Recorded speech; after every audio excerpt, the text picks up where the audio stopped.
For structured data, we use something called text to SQL. ये बहुत simple है. User prompt आया हमारा LLM के पास.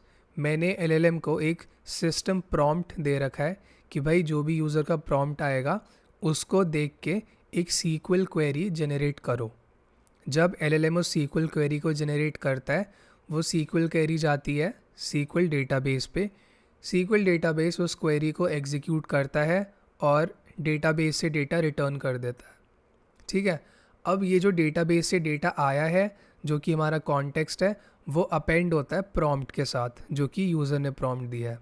ये दोनों फिर से LLM के पास जाते हैं और यहाँ पे मैंने एक अलग सिस्टम प्रॉम्प्ट दिया हुआ है जो कि जहाँ पे मैं LLM को बोल रहा हूँ कि ये डेटा है, ये SQL क्वेरी है और ये यूज़र का प्रॉम्प्ट है, इसको सिंपली समराइज़ कर दो और LLM मुझे आउटपुट दे देता है. अब हम एक डेमो एप्लीकेशन देखते हैं. जैसे ये मेरा एक इम्प्लीमेंटेशन है जो कि मैंने वाइप कोड करके बनाया है और ये एक डेटाबेस से कनेक्टेड है जो कि स्कूल मैनेजमेंट सिस्टम है. ठीक है. तो मैं इससे पूछता हूँ who is the smartest student of all.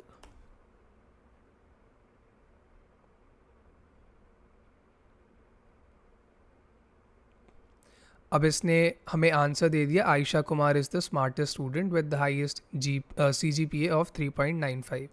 This is the SQL query जो कि LLM ने जनरेट की है और ये रिज़ल्ट है जो कि डेटाबेस ने रिटर्न किया है. अब हम इसका कोड फ्लो समझते हैं. सिंपली लेज़र पॉइंटर कहाँ गया मेरा, ये रहा. सिंपली यूज़र का प्रॉम्प्ट आया. यूज़र प्रॉम्प्ट, ये जो फंक्शन है गेट यूज़र प्रॉम्प्ट, यहाँ पे यूज़र का प्रॉम्प्ट आता है. ये फंक्शन कॉल करता है जनरेट क्वेरी फंक्शन को. अब उसके पास हम पास कर रहे हैं स्कीमा. स्कीमा मतलब डेटाबेस का जो स्ट्रक्चर है, टेबल्स हैं जो उसकी, और टेबल्स किस बारे में है, किस तरह का उनका डेटा टाइप है, ताकि LLM जनरेट कर पाए SQL क्वेरी. और हम यूज़र प्रॉम्प्ट पास कर रहे हैं जिसको देख के वो SQL क्वेरी जनरेट करेगा.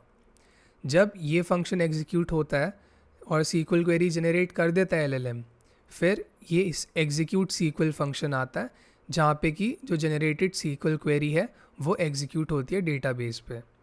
जब वो एग्जीक्यूट हो जाती है, डेटा आ जाता है वापस, तब जनरेट रिस्पॉन्स फंक्शन कॉल होता है जिसको हम डेटाबेस से जो डेटा है वो पास करते हैं और प्रॉम्प्ट पास करते हैं. अब जब पहली बार रिक्वेस्ट जाती है जो कि यहाँ पे है, पहली बार जब यूज़र प्रॉम्प्ट आता है तो मेरा सिस्टम प्रॉम्प्ट ये है जहाँ मैं LLM को बोल रहा हूँ कि तुम SQL असिस्टेंट हो और तुम्हें सिलेक्ट स्टेटमेंट बनानी है और ये करना है और ये नहीं करना. यहाँ पे मैंने मेंशन कर दिया कि मेरे डेटाबेस का स्कीमा ये है ताकि वो प्रॉपर SQL क्वेरी जनरेट कर पाए. एंड मैंने यूज़र का क्वेश्चन भी बता दिया इसको कि ये यूज़र प्रॉम्प्ट है. ठीक है. अब जब SQL क्वेरी जनरेट हो जाती है, डेटाबेस पे एग्जीक्यूट हो जाती है एंड वहाँ से डेटा रिटर्न हो जाता है, उसके बाद LLM के पास मेरा यूज़र प्रॉम्प्ट जाता है और उसके रिजल्ट्स आते हैं.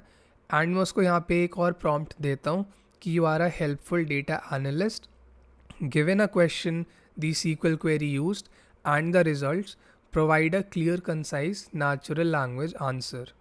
तो ये जो प्रॉम्प्ट है ना, सिस्टम प्रॉम्प्ट, ये सिस्टम प्रॉम्प्ट यूज़ हुआ है इस वाली स्टेज पे.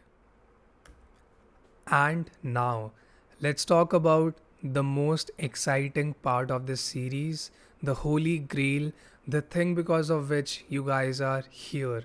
I'm talking about hacking large language models. I cannot tell you how excited I am to teach you how to hack into these systems. Trust me, it's gonna be fun.